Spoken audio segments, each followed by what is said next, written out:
Isa muling malakas na palakpak para kay Attorney Lambino.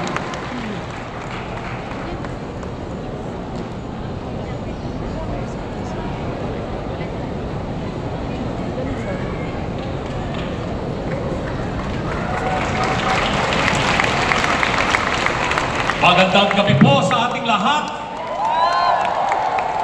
Una po ay nais kong pasalamatan ang Panginoong Diyos sa pagkakataon na makarating po dito sa proclamation rally ni Pastor Apollo Kibuloy. Palakpakan po natin. Pangalawa, pasalamatan din natin ang anak ng Diyos, ang ating Panginoong Jesucristo. Pangatlo, pasalamatan natin yung appointed Son of God, ang mahal natin si Pastor Apollo. Pangapat, pasalamatan natin ang mga mananampalataya at mga membro ng makapangyarihang bansa, ang Kingdom of Jesus Christ.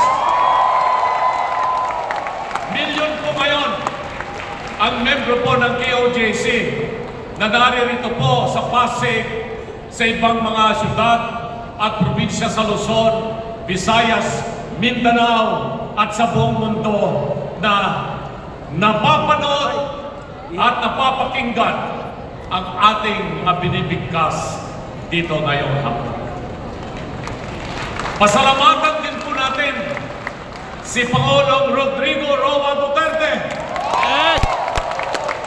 sa kanyang leadership sa PDP Laban. Sabi nga ni Pastor Apollo Kibuloy, siya ang the right leader of the nation na kailangan nating sundin ang kanyang mga nagawa at gagawin pa bilang ating Pangulo ng Pilipinas.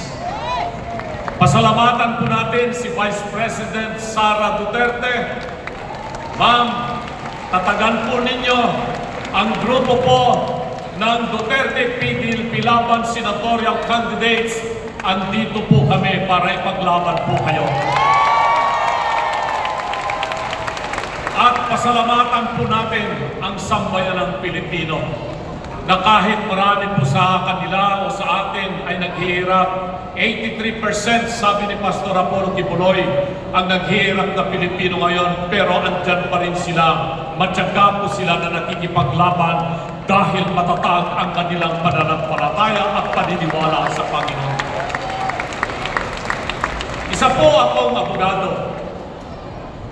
Mahirap po yung pinagdaanan ko bago po ako naging abogado.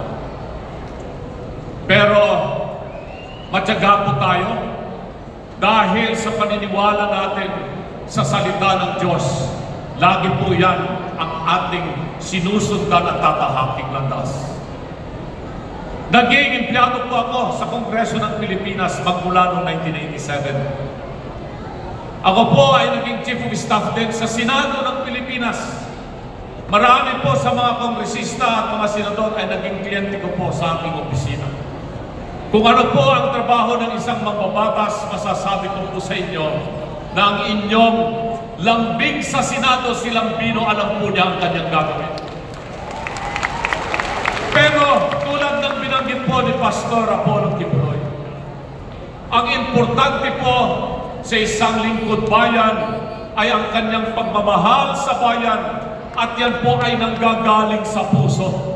Kung wala kang pusong magserbisyo ng totoo, hindi mo matutupad ang iyong misyon upang sa ganon ay gawing maganda ang bayang Pilipinas, gawing maganda ang buhay ng mamamayang Pilipinas.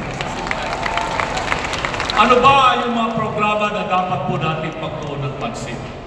Marami na pong nabanggit si Pastor Apollo Kibuloy. Marami na rin nabanggit si Senator Bato de la Rosa. May mga nabanggit na rin ang aking batang kasamang abogado, si Atty. Jimmy Budok. Kukupyahin ko na lamang po yun at susuportahan yung mga programa. Pero meron lang po akong apat na idadagdag. Una, patungkol po sa agrikultura. Sabi ni Pastor Apollo Kibuloy, siya raw ang ating leader. He is our right leader. Sabi ni Senator Bato de la Rosa, siya raw ang brave fighter. Sabi ni Atty. Bundok, siya raw ang the right lover. Ako naman po ang the patient farmer. Dahil po, may edad na rin po tayo at pinagdaanan ko na rin po ang maraming kaso. Labanan sa Korte, Regional Trial Court, Court of Appeals, Sandigan Bayan hanggang sa Supreme Court. Marami na rin po ako na ipanalong kaso at yung isang kaso ko po dyan patungkol po sa pagbabago ng saligang batas o pagpapalakas ang sistema ng pamahalaan. Babaguhin natin ang saligang batas at gawing federal parliamentary system ang bansang Pilipinas. Pinag-aaralan po yan ng lahat ng mga kumukuha ng abogasiya. Yan po yung kasong pinakamaraming pahina pag yung babasahin sa libro. Pinakamakapal na libro po yan, iisang kaso po lamang at yan po yung Lambino versus Comelec. Ako po yun ang nagsampa ng kaso. Pero dalawa na rin po yung aking anak na abogada. Graduate po sila sa University of the Philippines. Nakapunta po yung panganay kong anak sa Harvard University. Yung bunso kong anak nagtapos din po sa University of the Philippines sa Ateneo, Manila hanggang nakapunta rin po ng Oxford. Yung manugang ko po ay isang abogado rin, yung manugang ko rin na babae ay isang abogada. Bali, 5 na po kaming abogada sa aming pamilya o abogado. Pero yung aking asawa ay hindi po siya abogada. Siya pa rin ang nasusunod sa aming pamilya. Kaya minabuti ko na lamang po na ipaubaya sa kanila ang tungkol sa pag-uusapang batas at justisya. Mas marami na po silang anak kesa sa akin. Kaya ako na lamang po ay isang magbabaka. Nag-aalaga po ako ng maraming baka. Kung gusto po ninyo matuto kung paano mag-alaga ng mga baka, ay pumunta po kayo sa akin o pumunta kayo sa aking vlog. Meron po makikita nyo sa Facebook, Raul Lambino Kabaka. Tignan po ninyo yon at makikita nyo po yung tunay na ginagawa. Edukasyon ang isa sa pinaka-importanting pundasyon ng bansa. Pero anong ginawa nila dito sa 2025 budget? Alam po yan ni Atty. Jimmy Bundok dahil naghain nga po siya ng reklamo kahapon sa Ombudsman. Tinanggal po nila ang mahigit 10 bilyong piso para sa computerization program ng Department of Education. Anong mangyayari sa ating mga kabataan? Nawala yung pundo para sa computerization. Nawala yung pag-asa ng ating mga kabataan na matuto patungkol po sa information and communication technology. Saan po napunta yung pera na yun? Inilagay po nila doon sa tinatawag nilang AKAP. Kung saan-saan po nila, ipamimigay po nilang ayuda na wala po namang kapalit para sa sambayan ng Pilipino. Pangalawa na programa, agrikultura. Masyadong mahal ang bilihin. Asaan yung 20 pisong per kilo na bigas? Wala. Hindi natin mahanap kahit saan merkado ka magpunta. Nakakatakot pa nga. Nilalabas na yung bigas na galing sa NFA. Enero, Pebrero pa lang. Katatapos lamang po ng anihan, wala na yatang bigas sa Pilipinas. Magkano ang presyo ng bigas? 55 pesos, 58, 65 pesos per kilo. Asan ang pundo ng agrikultura? Wala rin. Kakapiranggot yung pundo ng agrikultura. Pangatlo, kalusugan.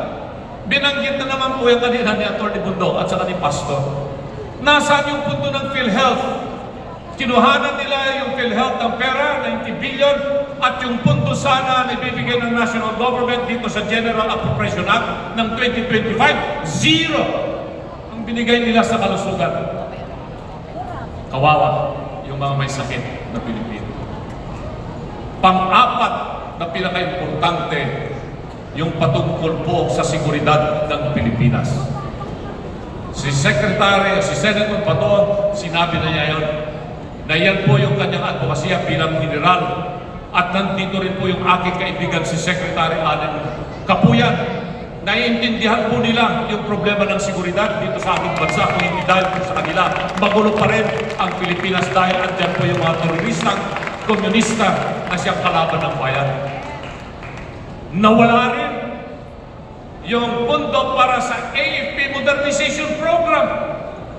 Tapos sasabihin natin, awayin natin yung China. Pero asan ang pondo para sa AFP Modernization Program? 15 billion po yun na wala. Saan napunta? Sa ayuda. Huwag po nating hahayaan ng ating bansa ay hindi natatawaging Republika ng Pilipinas. Huwag nating hahayaan ng ating bansa ay hindi na isang maharlika. Huwag nating hahayaan na tawagin ang Pilipinas na Republika ng Ayuda. Hindi tayo papayag sa ganon. Kaya nga po, si Pastor Apollo Kibuloy, kailangan po natin siya sa Senado. Bilang isang leader, kailangan natin si Senator Bato makabalik bilang isang fighter. Kailangan natin si Atty. Bundok bilang isang lover. Kailangan din po si Lambino ang inyong lambing sa Senado bilang isang farmer. Pero isama na rin po natin, siyempre, yung isang abogado pa rin, si Atty. J.P. Hinlo, nag-iisang kandidato ng Duterte PDP laban na taga-Bisaya, si Atty. Hinlo, isang mahusay na abogado. Andito rin po si Colonel Allen Capuyan, nakasama rin po natin. Siyempre, balik natin si Mr. Malasakit, Senator Bongo. Ibalik din po natin, patasin natin si Congressman Marcoleta at gawin po natin siyang senador. Nakikipaglaban po sa atin para sa kapakanan ng bayan. At ilagay din po natin si Atty. Vic Rodriguez, isang mahusay na abogado. Alam po niyo si Atty. Vic Rodriguez, bago siya naging abogado, ay nakasama ko po siya sa ating opisina. At alam ko yung kanyang kapasidad bilang isang magaling na abogado. At syempre, huwag nating kalilimutan si Mr. Epektibo Epe Salvador. Si Atty. Bundok ay kumanta kanina. Sabi sa akin, nung tinawagan po ako para patakbuhin senador, nasa ibang bansa po ako. Sabi ko, sir, huwag niyo na po akong isama dyan. Hindi naman po ako sikat. Hindi naman po ako mananalo dyan. Imposible po. Parang suntok sa buwan yan. Pero alam mo sabi ni Pangulong Digong at saka ni E.S. Mijaldea, alam mo, Raul, paano mo alam na hindi ka mananalo kung hindi ka tatakbo? Kaya andito po ako ngayon. Tumatakbo po ako bilang isang senador. Isang pangarap na imposible. Kaya kumanta si Atty. Bundok, siguro kantahan ko na rin kayo.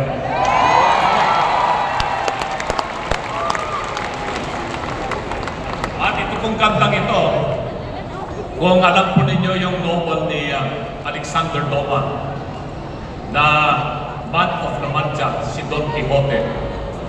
Ito po yung theme song doon sa sine na The Man of La Mancha, Don Quixote.